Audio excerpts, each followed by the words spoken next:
I'm Bella Landymore and I work in the government's Inclusive Economy Unit. We're a team in government that represents government's belief that the society's biggest problems can only be solved by harnessing the power of business and finance, as well as partnerships with the public and social sectors. And so we work with business and finance to help them address societal challenges. An example of what government's done recently is we commissioned a legal report to ask the question, can pensions do social investment? And the answer that came back from the Law Commission was a resounding yes, they can. There are many reasons that they don't, which I'm sure we're going to explore today.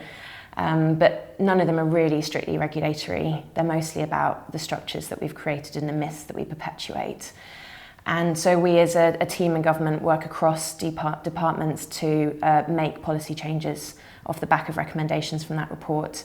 And those included working with the Department for Work and Pensions on changes to pensions regulation that came into force last year and this year, on having statements of investment principles that make clear your policies on how you take account of environmental, social and governance risks, and optional policies on impact investment, which is a fantastic it's a fantastic development in the UK regulatory space and really puts us at the forefront of global regulation on this topic.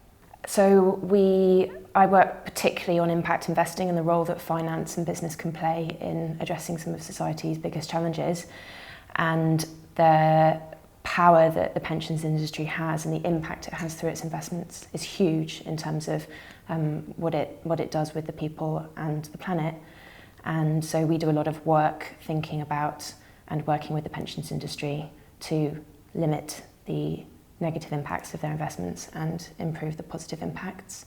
And that's how I came to Pensions for Purpose, which is an incredible organisation because it surfaces that conversation and it brings in a much wider group of participants than your average pensions conference. So they have at that table not just the pensions industry, but also people from the public sector and people from the social sector.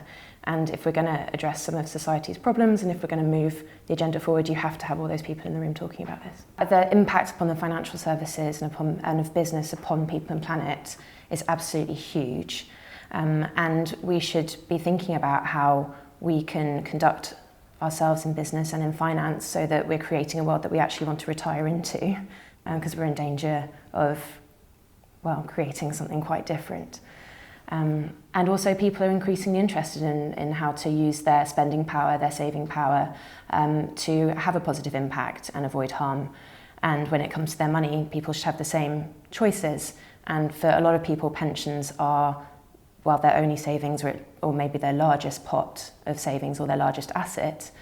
And yet it's an asset that a lot of people don't know very much about and certainly don't have any agency over. And if we want to engage people with their pensions, why not tell them about the things they're actually interested in?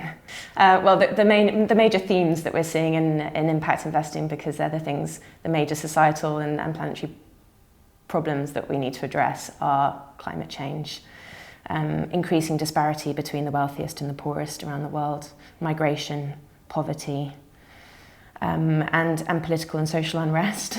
And these are all interlinked, and they are all, they are all impacted by business and finance and a part of that cycle and that ecosystem. So they can all be addressed through changing the way that we invest and the way that we do business.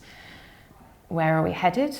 A lot of those things look pretty bad unless we take action, which amazingly people are, and that's why sustainable finance is already written into regulation in most parts of the world, and that means taking account of the impact or taking account of the risks when it comes to social, environmental and governance issues. And now we're looking increasingly to move beyond just taking account of risks and looking at opportunities and the wider impacts of what we do beyond just the bottom line of investments. And I think that's what's going to really, really help address some of these problems. I think the agenda's moving forward really quickly. So we've moved from a world where we talked maybe about responsible investment. We've started to enshrine what we call sustainable investment in regulation now.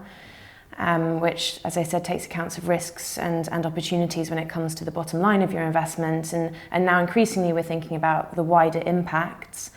And so this is moving forward so quickly, and it's becoming such a hot agenda. And there are so many more opportunities to get involved, understand it, and think about and act upon these developments.